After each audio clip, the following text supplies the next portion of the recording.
अस्सलाम वालेकुम फ्रेंड्स। अपने लेसन नंबर 8 लेसन कंप्लीट होने के बाद, back to back 8 lesson complete होने के बाद लेसन नंबर 9 जो कहूँगा फ्यूचर परफेक्ट, ये देखना रहेगा आज के दिन। और जिस तरह से अपना लेसन कंटिन्यू चल रहा है तो इसमें इंग्लिश तो नॉर्मल चल ही रही है, लेकिन इंग्लिश जैसे कि हम सीख रहे हैं तो उसमें करना क्या है, मतलब किस तरीके से इसको बैक टू बैक सीखा जाए तो क्या आगे रिज़ल्ट आने वाला है अपना, ये मेन अहम पॉइंट है। तो जो मेन रहता है अपना और टेंसेस को समझना ये ज़रूरी है। इसके लिए पहले मैं बैक टू बैक टेंस को कंप्लीट करूँगा, उसके बाद फिर छोटे जो फॉर्मूले होते हैं, जो तरीके होते हैं, जैसे कि it's not a big deal, for, about, preposition, adjective, adverb, इस तरीके के टेंसेस को हम कम्प्लीटली देखेंगे। इस तरह के लेसन को हम कम्प्लीटली देखते रहेंगे बैक टू बैक। लेकिन फ़िलहाल में पहले हम वो चीज़ को कंप्लीट कर देते हैं जिससे हम पूरी इंग्लिश को कंप्लीट सीखेंगे, एकदम बैक टू बैक पूरी इंग्लिश को हम कंप्लीट सीखेंगे। तो इस तरीके से जो कि हमारा लेसन नंबर 9 है फ्यूचर परफेक्ट, आज वो समझेंगे। फ्यूचर परफेक्ट मतलब ऐसा काम जो हो चुका है लेकिन फ्यूचर के अंदर आने वाले वक्त में एक वक्त ऐसा है कि उस वक्त में एक काम हो चुका होगा। जैसे कि 17 तारीख को मैं एग्ज़ाम ले चुका हूँ, 17 तारीख को स्टूडेंट्स एग्ज़ाम दे चुके होंगे, तो 17 तारीख को एग्ज़ाम दे चुके होंगे, ये उस वक्त की बात है। आने वाले वक्त में एक काम हो चुका होगा, उस वक्त को इस टेंस के अंदर, इस टेंस की इस टाइप के अंदर बताया जाता है, या इस टाइप के ज़रिए उस मैटर को हम उस मैटर से हम बात करते हैं। तो इस ज़माने में काम हो जाने को बयान करते हैं ज़माने मुस्तकबिल से, फ्यूचर ज़माने मुस्तकबिल से। अब इसकी पहचान होगी कर चुका होगा, कर चुकी होगी और कर चुके होंगे, इस तरीके से।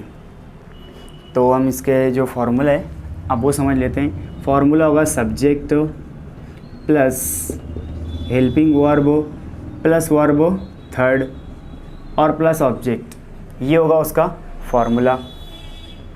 तो सेंटेंस को समझने से पहले हम ये समझ लेते हैं कि ये टेंस है क्या फ़िलहाल में।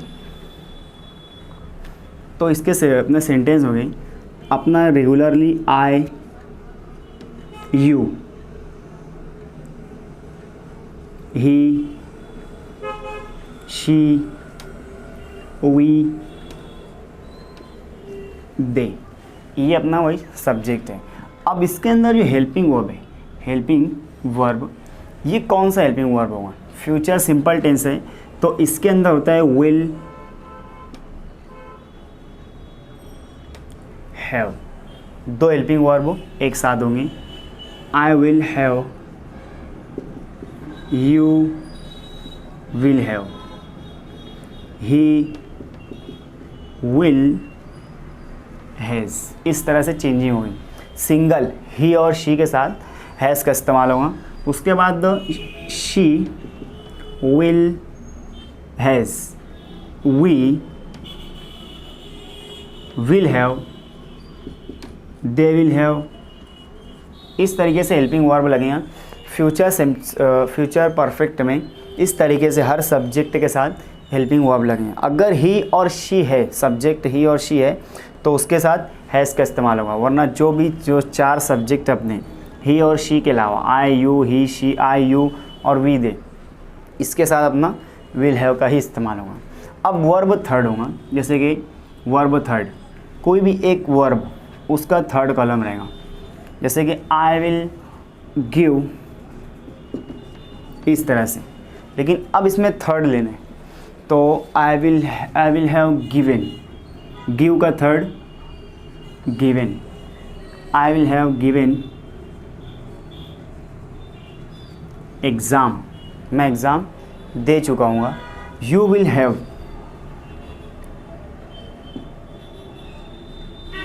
टेक, इस तरह से होता है टेक, लेकिन इसका थर्ड होगा टेकन, इस तरीके से। You will have taken exam, इस तरीके से, मतलब कि तुम एग्ज़ाम ले चुके होंगे। ही विल हैज़, वो कर चुका होगा, बट वर्ब थर्ड लगा के बताना है कि क्या कर चुका होगा, इस तरीके से। तो ही विल हैज़ स्टडी, और स्टडी का थर्ड होता है स्टडीड, ये सब उल्टा है। सो स्टडी का थर्ड होगा स्टडीड, वो स्टडी कर चुका होगा। अब यहाँ पर लगाना टू एग्ज़ाम, वो एग्ज़ाम की स्टडी कर चुका होगा। अब शी विल हैज़, यहाँ पर मैं एक वर्ड लेता हूँ रिमेंबर,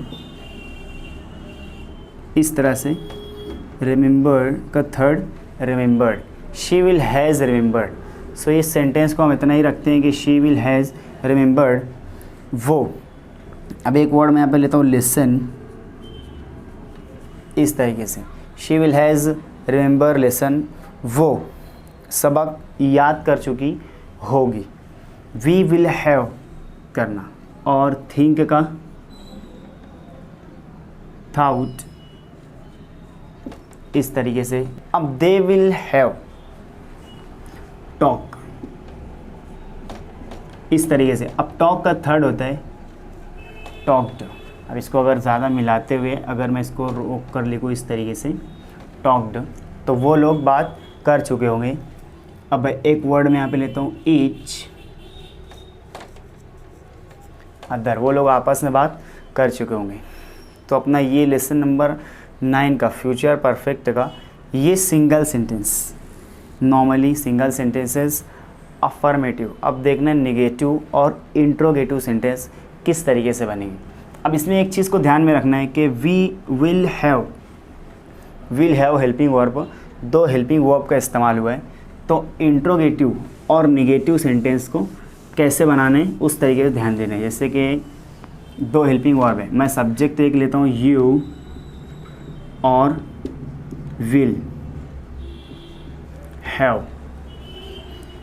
अब दो हेल्पिंग वर्ब है, तो निगेटिव सेंटेंस होगा तो दोनों हेल्पिंग वर्ब के बीच में नॉट का इस्तेमाल होगा।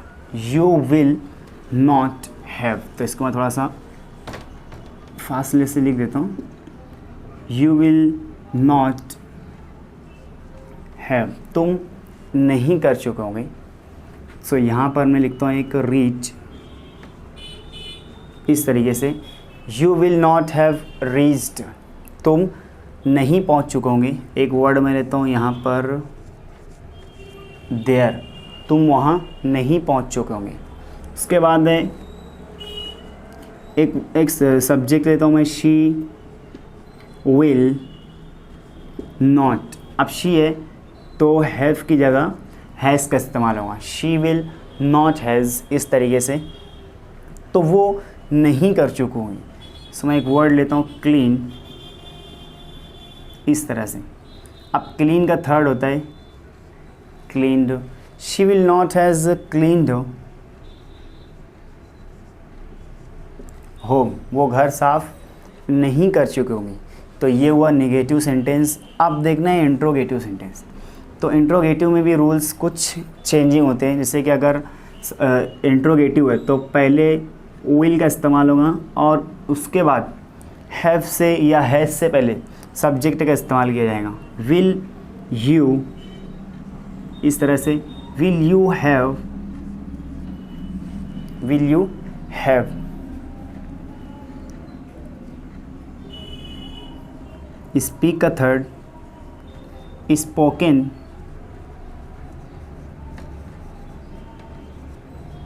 समथिंग हिम, क्या तुम उसे कुछ बोल चुके होगे। तो इससे मैं करता हूँ, इस तरह से मिटा देता हूँ। अब यहाँ पर देखना है you will have spoken something him और लगाने आगे question mark. Will you have spoken something him, क्या तुम उसे कुछ बोल चुके होंगे। इसके बाद एक सब्जेक्ट मैं और लेता हूँ विल वी, इस तरह लेंगे हैव। विल वी,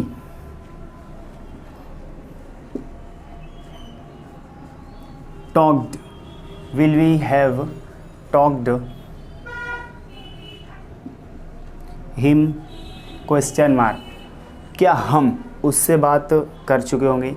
ये हुआ सिंपल सेंटेंस के साथ हमारा इंट्रोगेटिव सेंटेंस भी कंप्लीट। अब इसके बाद देखना है 7 लाइन, जो कि 7 लाइन में तुम क्या कर चुके होंगे ये अंदाज से होगा। तो मैं इसको यहाँ से मिटा देता हूँ। इसके बाद हम देखेंगे 7 लाइन।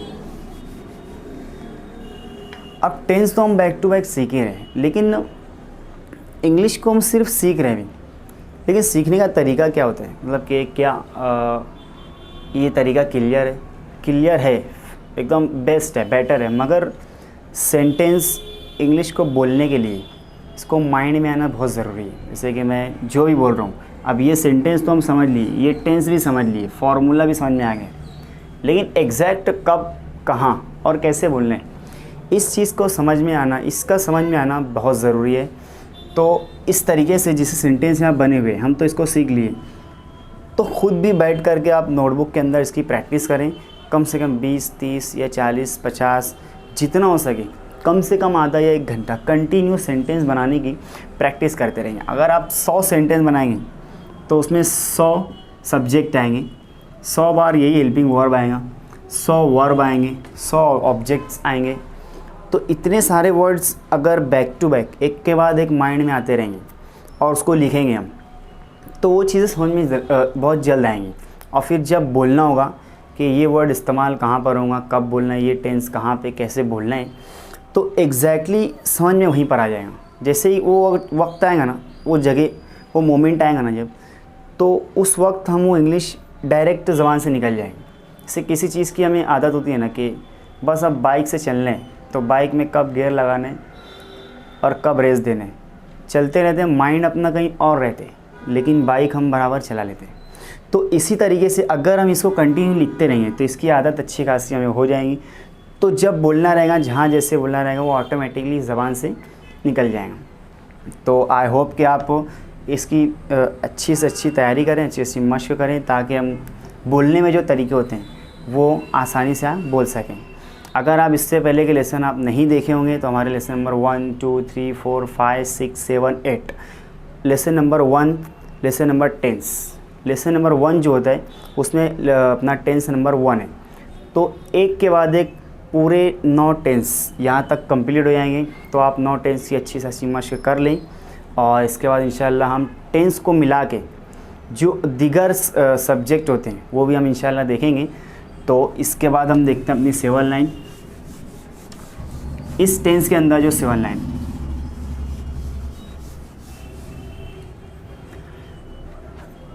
तो फर्स्ट लाइन जो अपनी होती है उसमें लगाना है व्हाट, और हेल्पिंग वर्ब है विल, व्हाट विल। अब क्वेश्चन है,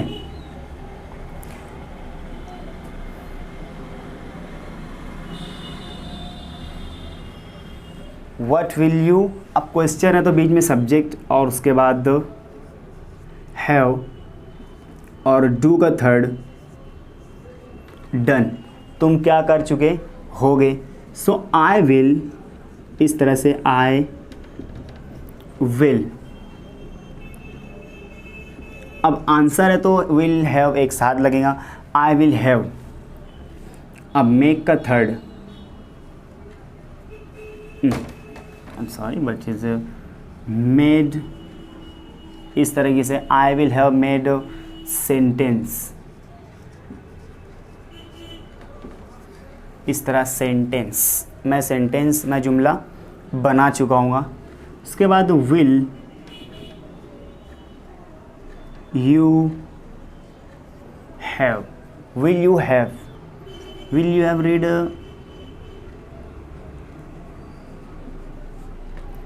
एनी सब्जेक्ट,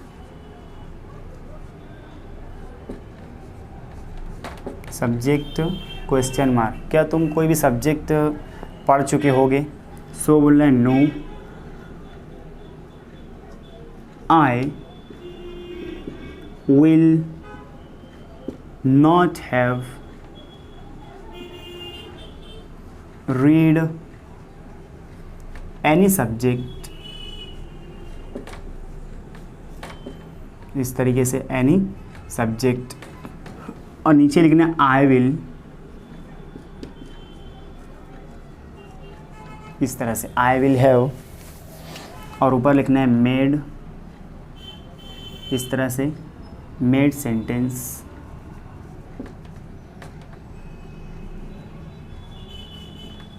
ये वही 5 लाइन। अब जो रहेंगे 6, वो कंफर्म के लिए will you have made sentence. क्या तुम जुमला बना चुके होंगे? सो बोलना है यस, इस तरीके से आई विल हैव मेड सेंटेंस, इस तरीके से। तो अपना लेसन नंबर 9 जो होता है यहाँ पर कंप्लीट होते हैं। सो फ्रेंड्स, जो लेसन नंबर 9 था अपना फ्यूचर परफेक्ट, तो यहाँ पर हुआ है कंप्लीट। अब इसकी भी तैयारी आई होप कि आप अच्छी तरीके से करेंगे, ताकि ये सेंटेंस और ये टेंस हमारे माइंड में अच्छी तरह से बैठ जाए। कब, कहाँ, कैसे, कब बोलना है, इसकी अच्छी से अच्छी मशक करें। ओके, सो आई होप कि वीडियो आपको पसंद आई होगी। सो इसी तरह हमारे चैनल को लाइक करें, शेयर करें और सब्सक्राइब करें। Update your knowledge, so follow ACS। अल्लाह हाफिज़।